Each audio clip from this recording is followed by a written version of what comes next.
Apabila kamu mempunyai perselisihan pendapat dengan seseorang, apabila kamu mempunyai masalah dengan seseorang tentang agama kita, dan ini adalah salah satu asas dari pengajaran, apa yang patut kamu buat? Patutkah kamu mengaibkan mereka secara terbuka dan beritahu mereka, saya tidak bersetuju dengan pendapat kamu dan inilah sebab-sebabnya kamu salah? Sepatutnya, kamu pergi kepada mereka secara private dan kamu jangan bercakap dengan mereka untuk membetulkan mereka. Sebaliknya, kamu bercakap dengan mereka kerana kamu risaukan mereka. Kerana mereka adalah saudara-saudaramu dalam iman. Oleh itu, kamu bercakap dengan mereka secara private, tapi bukan secara terbuka, public. Kamu menunjukkan apa yang anda fikirkan mungkin ada isu. Apa yang biasa dilakukan oleh orang-orang sebelum kita ketika mereka mempunyai perselisihan pendapat yang kuat, mereka akan membuatkan doa untuk orang itu yang mereka tidak bersetuju, sebelum mereka menyatakan tidak persetujuan mereka. Lepas tu, mereka akan menyatakan ketidaksetujuannya pada orang itu. Dan lepas itu, mereka akan seikhlas hati membuat doa lagi untuk mereka setelah tidak bersetuju. Dan mereka tidak akan publish perselisihan mereka online. By the way, aku telah berdoa untuk dia ni. Saya bahkan telah membuat doa untuknya. Apabila anda kena membuat doa untuk seseorang secara terbuka, secara publik, itu sebenarnya bukan membuatkan doa untuk sesiapa pun. Itu seperti memberitahu orang lain, kamu ni sangat tak betul. Saya harap Allah membetulkan kamu. Kalau bukan kerana campur tangan ilahi, kamu ni dah jauh ke laut. Macam tu selalu kan? Itu bukannya bagaimana anda membetulkan seseorang. Dan anda tahu tak apakah yang dilakukan oleh tafarruq? Oh, saya tahu kumpulan ini. Saya tahu apa sebenarnya mereka. Betul ke kamu tahu? Anda tahu ke setiap orang dari ahli kumpulan ini? Dan anda juga tahu macam mana mereka semua ni berfikir dengan cara yang sama? Dan kritikan anda terhadap salah satu daripadanya, sama ke dengan kritikan terhadap mereka semua tu?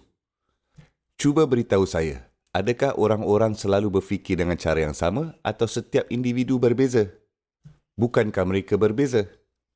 Tapi adakah anda tahu apa yang dilakukan oleh tafarruq? Ia membolehkan anda membuat penilaian yang menyeluruh mengenai keseluruhan kumpulan dengan satu pernyataan saja. Dengan senang-senang mengatakan, aku tahu benar mereka ni semua. Orang memanggil kumpulan ini dan nama-nama ini dan banyak masa orang yang anda panggil nama itu, mereka sendiri tidak kenal dengan nama itu. Mereka seperti, anda telah menjadikan saya ahli kelab ini ke? Saya tidak pernah mendengarnya pun. Bila masa anda mendaftarkan nama saya untuk kumpulan ini? Allah Subhanahu Wa Taala mengatakan baghyam bainahum. Dan Allah Subhanahu Wa Taala menganggapkan ini sebagai satu jenayah. Kerana kita sebenarnya berada di sini untuk berkhidmat pada kata-kata Allah Subhanahu Wa Taala. Kami bukannya berada di sini untuk berkhidmat dan tunjukkan kesetiaan kepada kumpulan kami masing-masing. Oleh itu dia Subhanahu wa taala berkata, walaula kalimatun sabiqat min rabbika ila ajalim musammal laqudiya bainahum.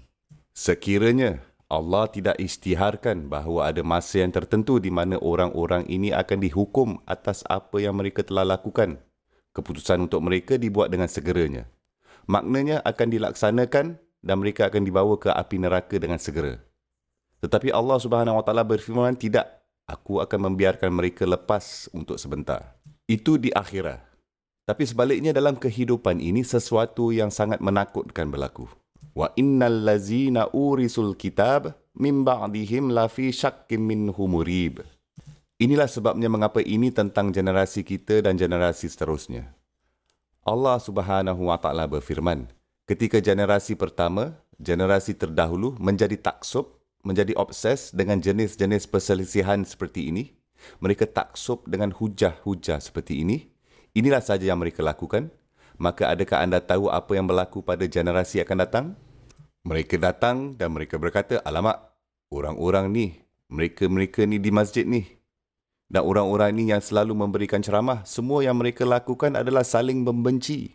Yang mereka lakukan hanyalah saling bertengkar. Yang mereka lakukan hanyalah bercakap, ini akan masuk neraka, itu akan masuk neraka. Saya tidak tahu lagi apa yang mana yang betul. Apa yang perlu saya buat? Siapa yang harus saya ikut? Kerana yang ini kata yang itu salah, yang itu kata yang ini salah. Jadi perkara agama ini terlalu membingungkan lah. Saya confused. Saya rasa saya tidak mahu ada kaitan dengannya lah. kerana orang-orang yang mempelajarinya pun tidak boleh bersetuju. Saya ni pula tidak tahu dengan banyak, jadi saya tidak fikir perkara Islam ni adalah untuk saya lah. Kalian semua boleh bergaduh antara satu sama lain lah. Saya tak suka, saya tarik diri jauh-jauh. Faham tak senario ni? Generasi seterusnya datang dan sebenarnya mereka menjauhkan diri dari agama.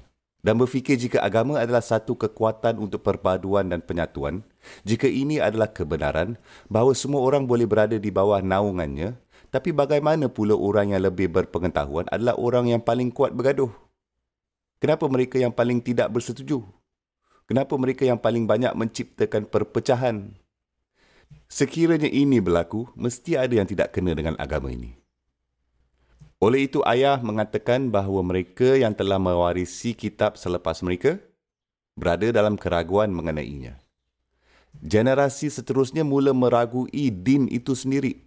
Itulah hukuman dari Allah Subhanahu Wa Taala untuk orang yang menciptakan puak-puak dan perselisihan seperti ini. Dan jika perkataan syak sudah cukup, lafi syakkim minhu intahal kalam. Mereka ragu-ragu mengenainya. Tapi Allah Subhanahu Wa Taala mengatakan lafi syakkim minhu murib. Perkataan murib adalah muta'addi. Keperluan objek maksudnya, bukan sahaja generasi seterusnya keliru dan ragu-ragu, mereka ini pula berkongsi tentang keraguan mereka.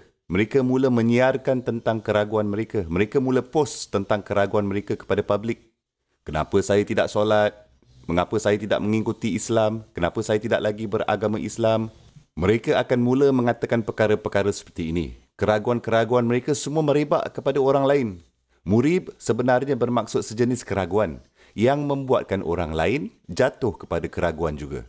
Oleh itu, anda telah mencipta masalah yang akan berlipat ganda sekarang. La fi syakkim minhu murib. Subhanallah, kesimpulan yang sangat menakutkan. Kerana menjadi taksub, menjadi obses dengan perselisihan pendapat yang sangat keterlaluan. Subhanallah.